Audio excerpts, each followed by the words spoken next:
Mr. Enrique, thank you so much for joining us on Americas Now. When we talk about saving the planet, there are things that countries can do on their own, but there are also certain things that work better when we all join together. Ecuador just did that with Colombia, Costa Rica, and Panama. So I want you to tell us about the East Tropical Pacific Marine Corridor and how these four countries decided to work together. Sure. Cuando estaba escuchando tu pregunta, pensaba en mi vida pasada antes de estar en la política, y siempre he creído que las cosas cotidianas, las que haces en el día a día, son las que nos van a salvar y podremos seguir viviendo en este planeta. Pero ahora que estoy en la política pública, me doy cuenta la capacidad que tiene y la responsabilidad que tiene un gobierno de hacer las cosas correctamente. Galápagos es consecuencia de explosiones volcánicas, erupciones volcánicas hace millones de años. Y las islas es parte de esa erupción volcánica. Y nos hemos tardado años en darnos cuenta que debajo del agua también hay estas islas submarinas o montes submarinos. Al haber estos montes submarinos, al igual que las islas que están arriba del mar, hay mucha vida submarina, algas, arrecifes, y como tal, muchas especies eligen esas montañas submarinas para navegar, para transitar. Y nos dimos cuenta que esas montañas se conectan Ecuador con Costa Rica con Panamá, Costa Rica con Colombia. Y que todos tenemos problemas locales y que las soluciones tienen que ser globales. No importa que Ecuador proteja, porque son especies migratorias. Entonces el tiburón, la mantarraya, el delfín, la tortuga, salen navegando cerca de estas cordilleras submarinas, comiendo, y en 4 días están en Costa Rica, y en 2 días están en Panamá, o en un día, y luego en Colombia. Entonces nos pusimos de acuerdo los 4 países en crear el corredor marino transfronterizo más grande del mundo, 500.000 kilómetros cuadrados, en la que los 4 países estamos protegiendo especies en peligro de extinción y especies que no son objetivo de barcos pesqueros. Y al crear una columna de agua protegida, ya los barcos pesqueros no pueden pasar por ahí y esas especies pueden navegar libremente. Do you think that can be used as an example for other countries to come together and work together when it comes to saving the environment? Ecuador tiene una regulación muy fuerte contra la contaminación de plástico. Ley de economía circular, ley de prohibición y regulación de plásticos de un solo uso, ley del impuesto redimible de las botellas de plástico, el programa Galápagos Basura Cero y varias otras cosas. A pesar de todo ese esfuerzo, el 83% de la basura que recogemos en las costas de Galápagos proviene de otros continentes. Es decir, tenemos regulaciones muy fuertes y a través del mar, por las corrientes, el 83% de la basura que recogemos viene de otros países. El 16% viene de Ecuador continental y el 1% del propio Galápagos. Entonces, no solo que soy un optimista patológico que creo que podemos trabajar todos juntos, sino que es necesario porque, de nuevo, tenemos problemas locales que solo con soluciones globales podemos combatirlas. Así que, sin duda, este es un esfuerzo para el mundo. Y un tema importante en esta pregunta que me haces es que poca gente sabe que Ecuador tiene la flota pesquera más grande del Pacífico Oeste tropical. Y tenemos muchas necesidades básicas insatisfechas en educación, en seguridad, en carreteras, infraestructura, energía. Y a pesar de eso, decidimos proteger una parte de nuestra cancha, por decirlo de alguna manera, donde nuestros barcos, siendo la flota pesquera más grande del Pacífico Oeste, no puedan pescar.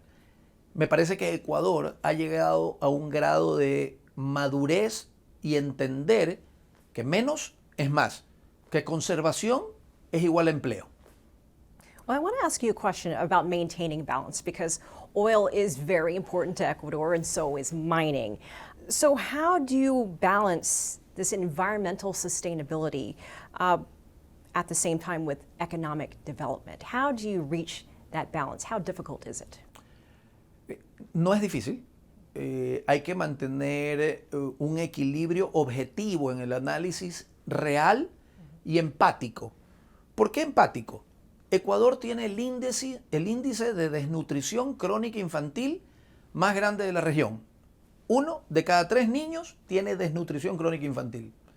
Entonces no podemos ser unos radicales hoy porque esta noche hay 700,000 niños en Ecuador que no van a cenar. O no se ponen la vacuna. O no tienen sus cosas para los 2,000 primeros días de nacidos. Y la desnutrición crónica infantil lamentablemente deja marcados de por vida. Si no le diste a un niño lo que le tienes que dar los 2,000 primeros días, es probable que quede marcado para siempre. Entonces, tener una posición radical de hoy, no petróleo, no minería, es ser un poco indolente, ¿verdad? Es no sentir ese sufrimiento ajeno. Ahora, petróleo no es lo mismo que minería. A mí me gustaría separar esas dos cosas. La minería es el mejor aliado de la transición ecológica. ¿Cómo nos movemos de combustible fósil a paneles solares? Y en los paneles solares necesitamos el silicio y necesitamos aluminio. Queremos dejarle. ¿Cómo nos movemos de autos de gasolina o de diésel a autos 100% eléctricos si son construidos mayoritariamente por minerales? Entonces, también darle la espalda a los minerales es tener doble moral. Entonces, ahora, y con esto culmino, Ecuador tiene las dos monedas que el mundo necesita para vivir en este planeta. La una es la biodiversidad. Ecuador es dueño de la moneda más importante que el planeta tiene por los próximos años, que es conservación o biodiversidad. Y eso está arriba del terreno. Y abajo tenemos los minerales que los necesitamos para la transición ecológica. El desafío está cómo trabajamos con estos minerales teniendo una pérdida neta cero de biodiversidad. Si nosotros logramos balancear estos minerales con esta biodiversidad y trabajarla para que las riquezas le lleguen a las comunidades, Ecuador es tan rico como cualquier país desarrollado del mundo. There's this domino effect, especially with climate change. We're seeing so much extreme weather around the world, many regions suffering from extreme weather. What have you personally experienced in Ecuador? What have you seen over the years? How has climate change affected Ecuador? El viceministro de Agua del Ministerio de Ambiente, Agua y Transición Ecológica es un migrante por escasez de agua. Él vive en una provincia, en una zona específica que se llama Célica, que sus familiares tuvieron que emigrar de ahí porque no hay agua. Tú ves sedimentación en los ríos. Nosotros tenemos un río muy conocido que es el río Guayas. En un aguaje como Semana Santa, que es un aguaje muy fuerte, el más fuerte del año, que la diferencia entre marea alta y marea baja es la más fuerte del año, nuestras orillas están a punto de unirse. Y eso es porque aguas arriba deforestan y los árboles no pueden retener la erosión de las lluvias. Y vienen todas esas partículas de arena, limo y arcilla y se sedimentan aguas abajo. Así que los pobres, la gente pobre de escasos recursos, son los que más viven ese impacto climatológico. Los más pudientes tienen un poco más capacidad de adaptarse. Entonces es un tema que hay que combatirlo, pero mire lo que está pasando en Pakistán y muchos otros ejemplos. El tema de los objetivos de desarrollo sostenible hablan de que tratamos de no subir más de 1.5 grados hasta el 2030. Y a veces me preguntan y me dicen, ¿pero cuál es el problema de 1.5 grados? Bueno, primero, 1.5 grados es el promedio. Eso quiere decir que van a haber zonas donde ha subido 4 grados 8 en otras y en otras va a haber bajado. El cambio climático es así. Y el promedio es así. Si usted cultiva papa a 2.500 metros sobre el nivel del mar y esas condiciones le cambian 4 grados, 5 grados, 6 grados la temperatura, usted ya no puede cultivar papa ahí. Se tiene que ir probablemente a donde tenga la temperatura que le permita cultivar la papa. Eso quiere decir que hay que volver a rediseñar la infraestructura de hospitales para llevar arriba carreteras, infraestructura de riego. Es decir, es un tema realmente de supervivencia. Así que, y creo que para esto no se necesitan 7.000 millones de ambientalistas perfectos. Se necesitan 7.000 millones de ambientalistas imperfectos. Que cada uno haga su parte. Ecuador suffered a national strike recently between the government and the indigenous community. And since then, both sides have decided to explore areas where there can be some common ground, some agreement. You have been involved in some of those conversations. So can you give us an update on if there's been any progress made between the government and the indigenous? Seguro. Primero quiero decir que hay mucha razón en algunos de los pedidos de las comunidades, nacionalidades y pueblos indígenas. No estoy de acuerdo en la forma del pedido, pero eso es otra historia. Enfoquémonos en el problema.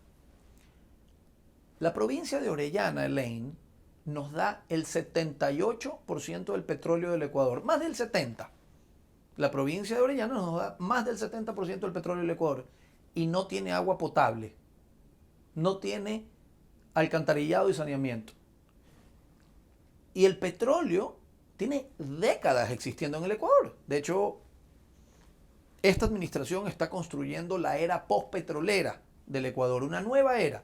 Pero mientras tanto tenemos que seguir explotando para las cosas.